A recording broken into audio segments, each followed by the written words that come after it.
looks red.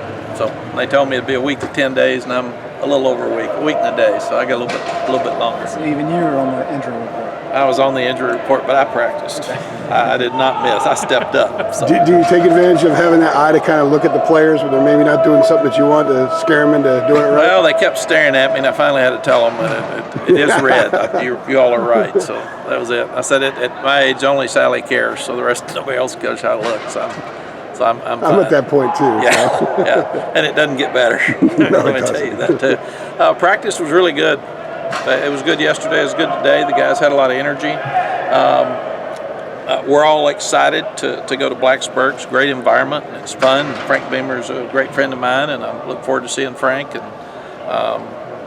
it's fun to go somewhere where it's full, and they got a good team, and people are excited. So we told our team we continue to be able to evaluate where we are and how much progress we've made, and hopefully we took Georgia Tech to a different level with the open date, and then we keep getting better as a team.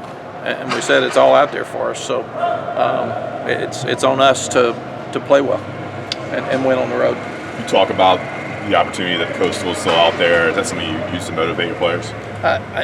It was Sunday, but we really haven't talked about it much since. We talked about every Sunday you kind of recap where you are. So we told them we put up the records, we put up the standings in the Coastal, we put up the bowls that are out there for us to go to, and then we took it down and said, now you got to play.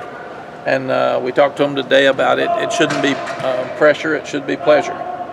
We had a Joe Madden quote that he said he puts that on his card to start lineup before every baseball game with the Cubs.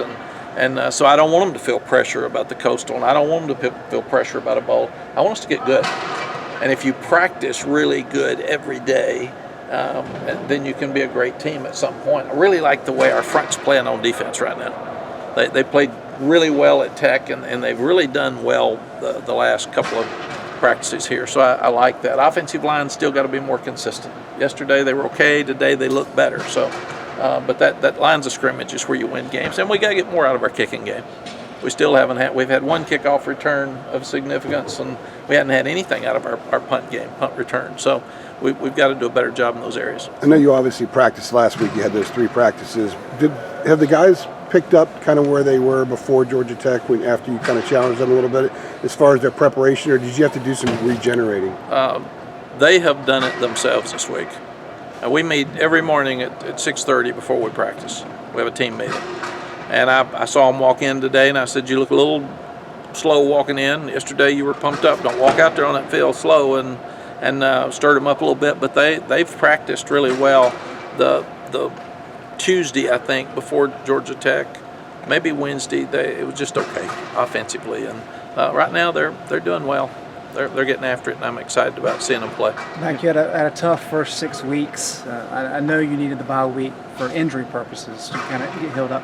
But were the guys, they seem to be refreshed after getting some downtime? Yes, it's a great point. What we did is we really worked the young ones who, some of them haven't played any and might have a chance to play in 4 games and still redshirt and help us. Some might play the last 6 weeks. So we pushed them to show us what they got. You're not a freshman anymore. You've been here now, some of you since June. So it's time to grow up if you want to play this year. And then the others, we really sprinted them a lot, we ran them a lot, but we didn't hit them. So Crawford's and Strobridge and our backs, those type guys did not get hit. So they should be really, really fresh this week.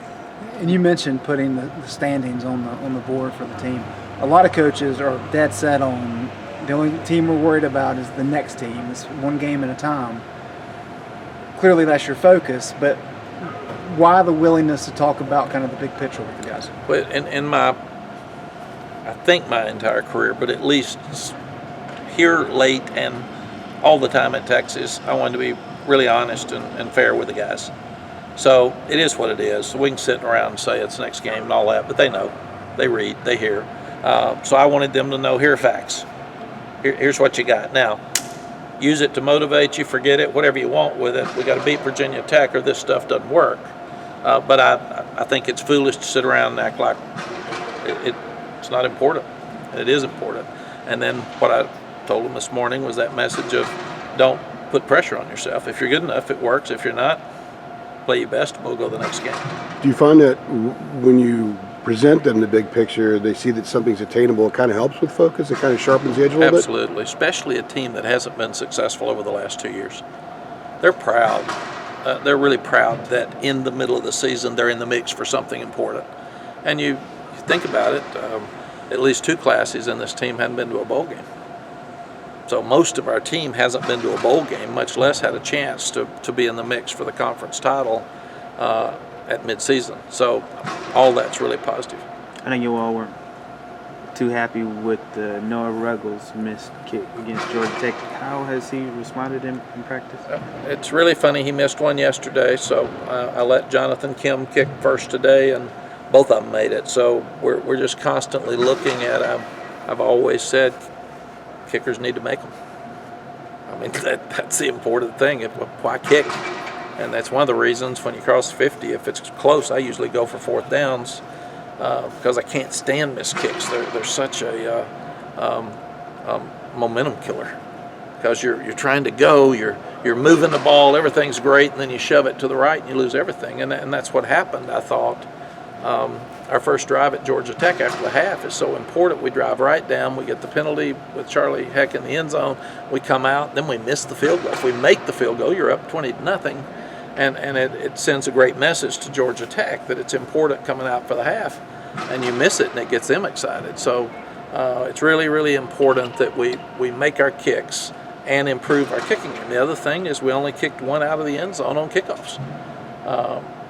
Michael Rubino's got a sore leg, so he's not kicking as much. But modern day, you need to kick it in the end zone on kickoffs. Most people are. Most people are starting at the 25, and you don't need to give up a fast team like Virginia Tech a chance to return kickoffs. So could you possibly use another kicker in this? What we are doing with not Ben Kiernan, because he's been really good, and today he was the best I've ever seen him. But with the kickoff guys and with the extra point field goal guys, we check them every day. Up until the kickoff. We check them in pregame. And when we decide in the dressing room who's going to kick off, and we decide who's going to do extra point and field goals. So it is competition every minute of every day. Yesterday, Aaron, he didn't get too much into detail, but he was pretty clear that what happened last time at Virginia Tech for them has definitely stuck around. Have you heard much of that this week, or has that been anything that's come up? I think since I wasn't here, I don't even know what happened last time. So I did see we hadn't done very well up there, but certain places we hadn't done very well at Tech. So with how open the Coastal Division is, have you ever seen a division or just a conference this wide open before? it looks like it's been that way every year because a different team wins the Coastal every year, it seems. And Clemson's obviously dominated the Atlantic, but that's one of the exciting things for us right now, even at this stage in our program, is it's been pretty wide open every year. Mac, do you have designated staff members on the sideline to watch clock situations and maybe to look at plays that may be questionable that maybe can urge the refs to take a look at? We do. The thing that I would like to see, and I really feel passionate about this, is that we're seeing enough missed calls in the NFL and in college across the country. I really believe that we should say that the guy upstairs, the replay official, has the right to overturn anything that he sees. They say, well, that's not reviewable. Well, it should be if it's going to lose the game, and the team that plays the best doesn't get a chance to win. So to me, how hard is it to say, call down and say, pick up the flag, that's not a penalty? And it helps us. It takes the human error out of it. And to me, until we do that, we're not going to get it right. So we've got guys looking at it, but normally I see it, and I got a pretty good feel of what happens. If it's in the far corner like the Diami touchdown at Georgia Tech, and you can't see it, you go upstairs immediately and say, let's look at it. But we always have coaches watching the Jumbotron, and normally they'll replay it, and you know what to do. Is there a call that's more consistently missed that would kind of help that you've been able to find out? Or yeah, the two biggest ones are holding and pass interference. Those are the ones that come up all the time. The other one is fumble. It's just something that, to me, if a guy absolutely grabs a guy and pulls him down, and the guy upstairs sees it, and the guy's stumbling and he misses it, call downstairs and say that's pass interference, and throw the flag. Or like the other night in the pro game, pick it up. Pick it up. It's not a flag. You missed it. And to me, then everybody's better off. And the fight against it is it takes too much time. It really doesn't. If it's clear enough for him to say pick it up, then you don't have to take time. Just say pick it up.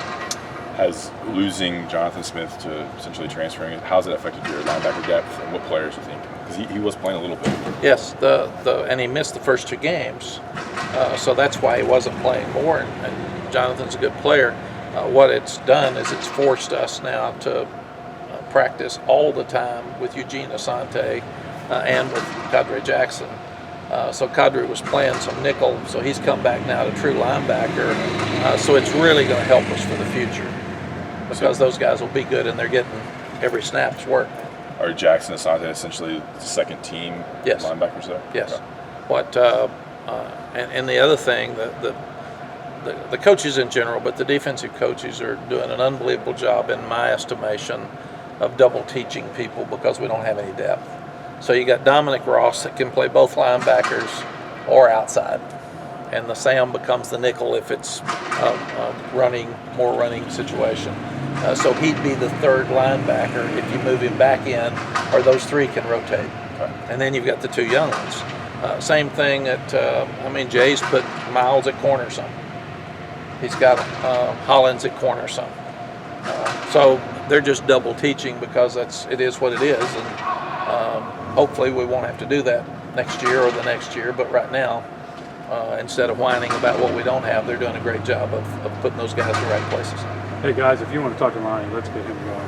You got Anything else? for Coach? Bo was telling us yesterday that he keeps his phone with him during games and practice to check his blood sugar. Does that ever catch you off guard? He said sometimes coaches forget about it and they're like, "What are you doing with your phone out here?" No, we're you trust your players, and Bo's doing an outstanding job for us. And Coach Longo's got a child with diabetes, so it's they all talk about it, and I'm amazed at Bo and how far he's come and how well he's done, and his situation's different than others, so it's fine for him to have his phone. I ought to keep mine for notes during the game, but I hadn't gotten that far yet. But somebody'd think I was